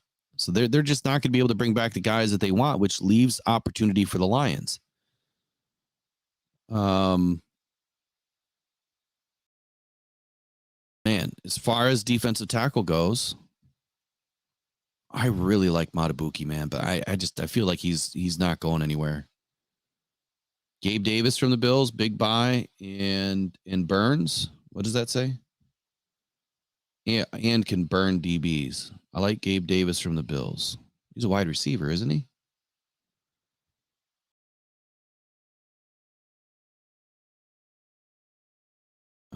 Let's look at the Bills real quick.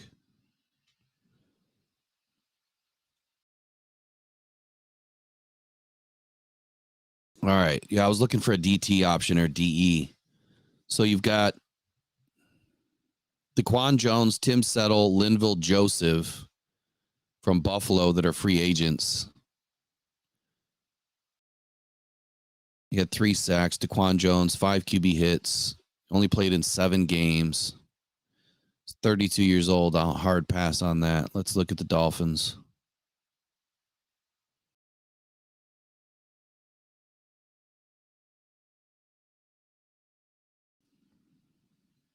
Christian Wilkins is one of my favorite targets. I don't know if the Dolphins are going to be able to re-sign him. So let's throw in Christian Wilkins. I really do like him. They might want to keep Raekwon Davis, who I believe they drafted. Danico Autry. I like Danico Autry. All right, let's look at Wilkins.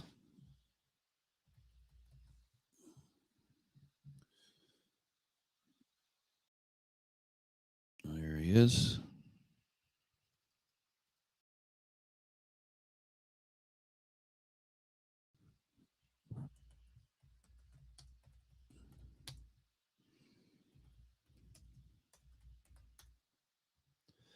So according to Spotrac, Wilkins' market value is 4 years, $81 million.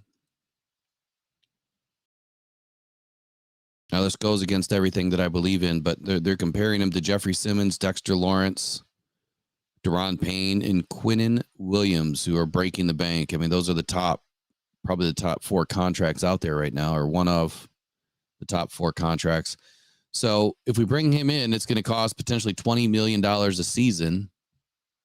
Guaranteed, you're probably looking at 40. So you're probably going to get I just don't see this much money being spent. I don't think Sheila's going to be opening up the checkbook and handing out $100 million in signing bonuses this year.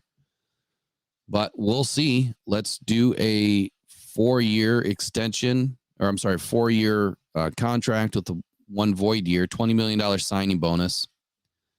If we guarantee $40 million, let's just break it up evenly. And we'll do 10. Just to keep it easy.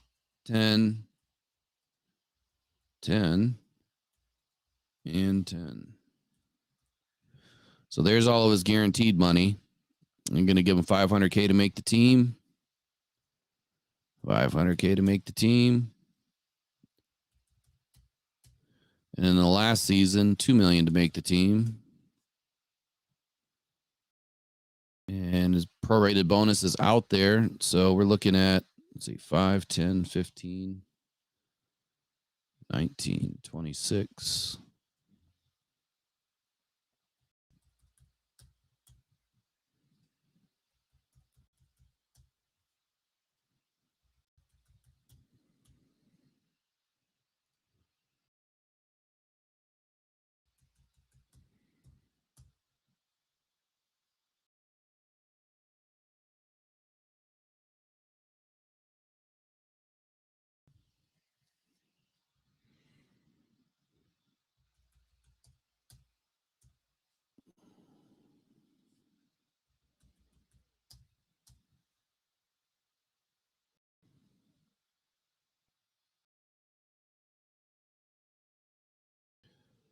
$16. All right, 1 second here. Let me finish this up. 9.5.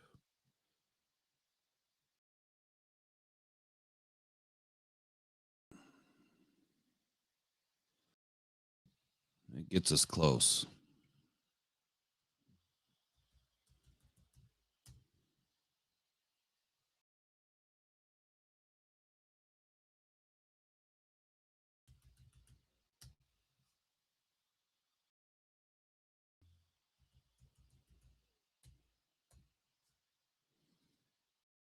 $40, $49, $59, $69, $75.5. That's close. Okay, so now we've added some players. We got AJ Epinesa. We've got Christian Wilkins. We brought back pretty much all of the big guys on the team, extended or re-signed. Our own players that matter. And we've got about $12 million left in cap space, which will give us an opportunity to bring in Jalen Johnson. And I doubt it happens. I'm just using him as an example. Actually, let me look back in here. What were you saying, Demigod? You like Danico Autry. Let's look at Danico Autry. Maybe we grab. I feel like we're going to grab a cornerback in free agency, but Danico Autry is interesting. But we already added AJ Epinesa, so that might be a bad move. To add another defensive end and not grab one in the draft. Yeah, I don't think the Ravens are going to let Matabuki get away either. All right, so if we really need to grab a cornerback, if I don't, you guys will roast me. So what are the best cornerbacks that you guys feel would make a big impact on this team? Let me look at cornerback position real quick. One that we think that could potentially be signed. I do think there's an outside chance that the Lions could get Jalen Johnson. I think that Pole's going to definitely try to tag the guy. And we won't get an opportunity to get him.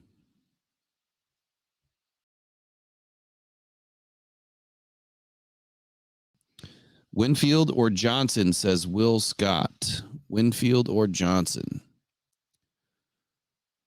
All right, so I'm going to whittle it down by age. Youngest guys first. Jalen Johnson's 24. Jalen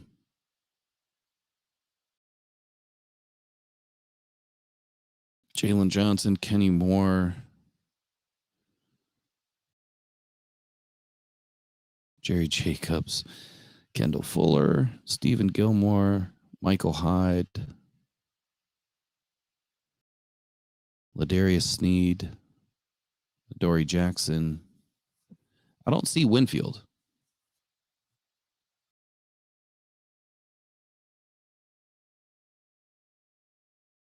What team does he play for, Will? Why am I not remembering or thinking who Winfield is right now?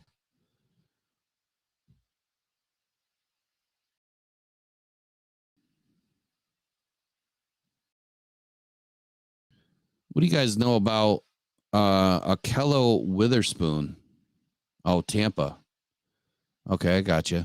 Let me look at Tampa. Yeah, he's not listed as a free agent right now. Is he a corner or is he a safety? Yeah, he's a safety. Free safety.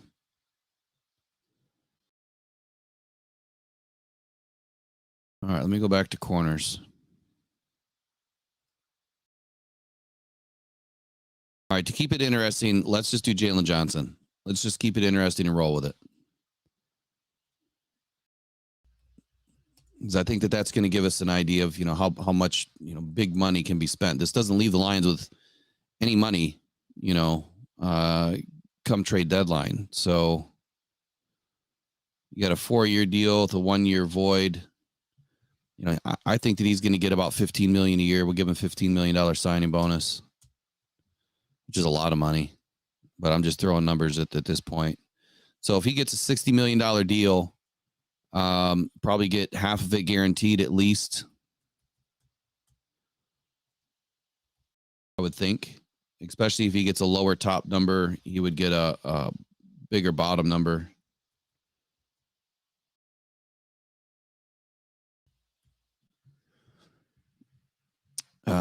$500K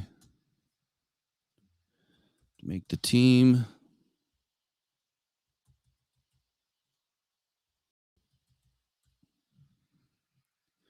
All right, what do we got? Be nice to swag Wiggins in the draft. Be nice to snag Wiggins in the draft. I can't wait to get to the draft, man. I got a lot of stuff prepared for the draft. Last year I hit pretty good. It's nothing but watching video right now. All right, we got a few minutes left in the morning show. I want to thank all you guys for joining me this morning and hanging around doing this this roster calculator. At least it gives everybody an idea, of what's out there, how much it costs, how does it impact the roster? Can you just go out and sign guys? The most important thing I really wanted to drive home to everybody this morning is, yes, we can re-sign Jared Goff to a $50 million contract. And yes, we can still go out and snag some guys. Now, are my contracts exact? No. Are they close? Yes. Do they fit? They do, because we're putting them in the model and it's spitting out the numbers. If I really wanted to go back and redo it and just make everything even across the board and not play the roster roulette game, it would tighten up 2024, and we probably wouldn't have enough money to sign all of these guys. But if Brad Holmes really wants to do it, he can find a way to do it. It's just, how workable are the agents going to be in allowing some of these contracts to be finagled in the way, that they can be, and manipulated in the way that they can be. I will say this: the more money you bury into 2027, well, that gives you 3-4 seasons to go win a Super Bowl. You still have a bunch of drafts in front of you, and then you're going to pay for it one way or the other. And I think that's what Brad Holmes is trying to avoid, is he does not want to get to a place like the Saints, the Dolphins, the Bills, where right now they've got a big cap situation. We've been there before. He does not want that to happen, is my guess. But at some point, you're going to have a problem. If you want to win, you're going to have a problem. And maybe that would be a good exercise for us to go back and look. How many teams that have won the Super Bowl had a healthy cap the next year, or in 2 years after they won? Or was it always a problem? I would venture a guess that more than 50%, 60% of the teams probably had cap problems the next year, because they go all in, and you build your roster to go all in to make a run. So base salary, if he's going to make, about 15 mil a year, he's got guaranteed $7.5 mil each year, $15 million bonus. So we'll go 5 million in his first year. We'll go 10 million the second year. We'll go 12.5 in the third year. I'm going to raise that to 10.5.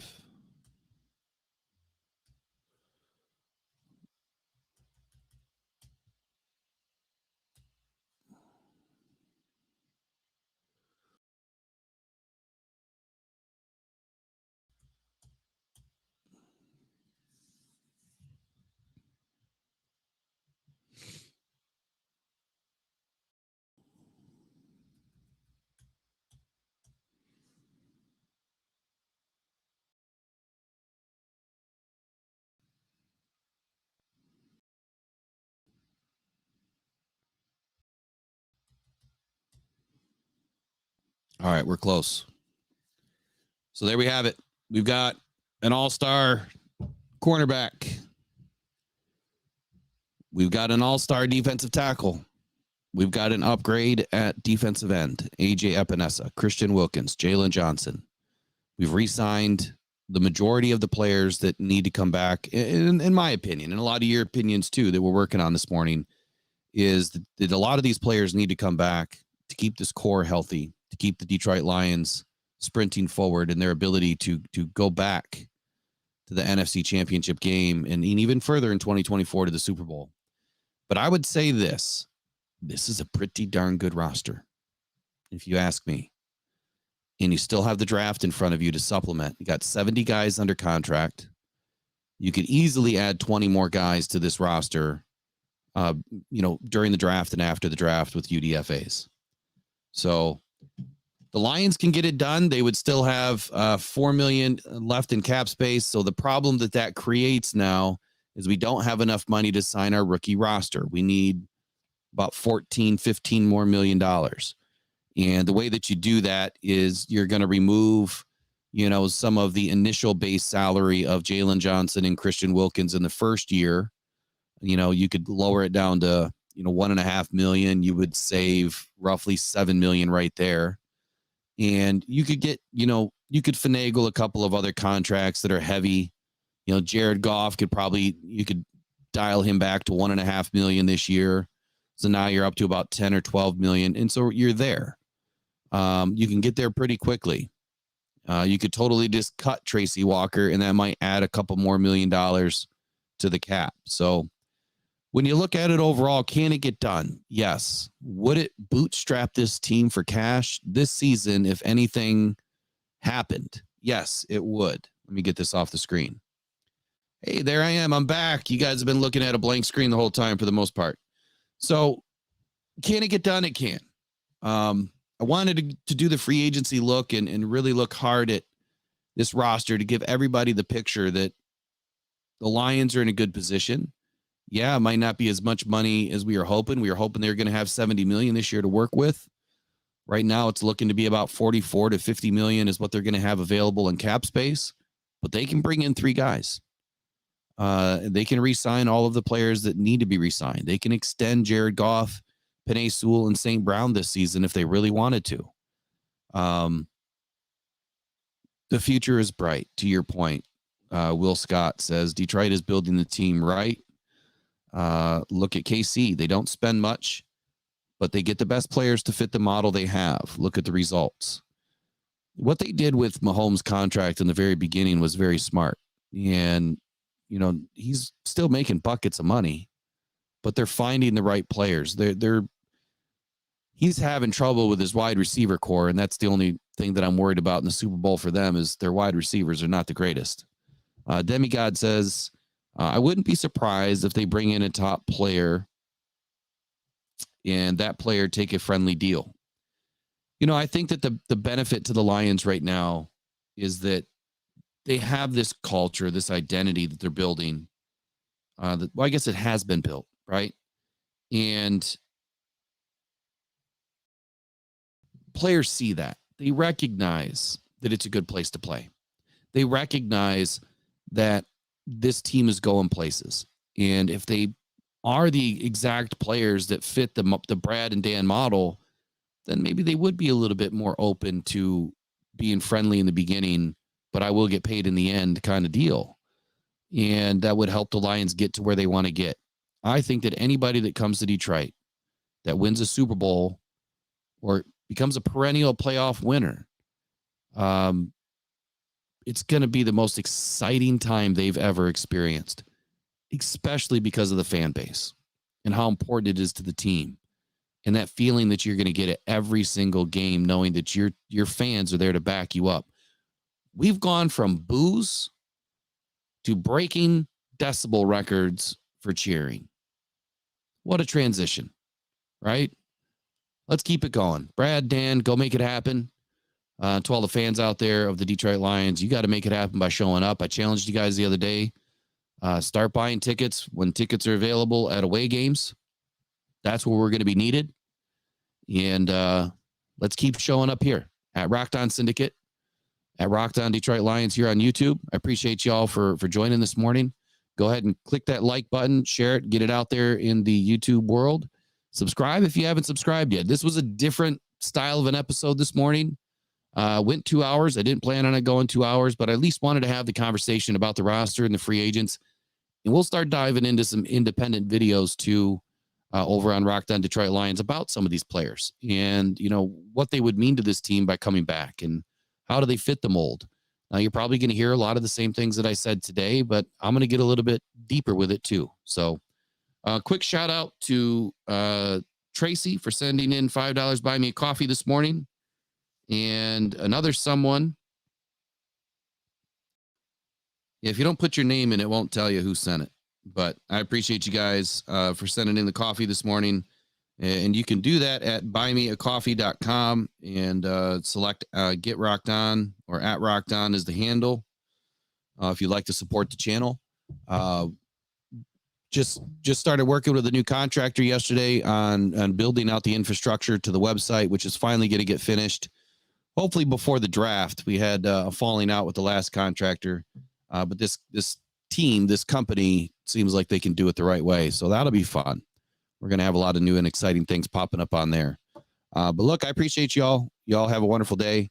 I hope you had fun this morning kind of going through this. I know like Demigod says, man, your head gets to spinning when you start looking at all these contracts and all the numbers. And I could sit here for days and do it. And yeah, it gives you a headache. All right. Thanks, Al Torre. He says, great job, Will. Always love the podcast. Will Scott says, thanks, Will. Job well done, bro. appreciate y'all. You guys are the best sponsors and supporters of this channel and what we do. We do it for you. And we love to show up each and every day to do it. I'm feeling a lot better now, so we're going to keep showing up. All right, y'all. Take care. Go What Pride. Go Detroit Lions. And until the next time, be good to yourselves. All right? We'll see you. Bye-bye.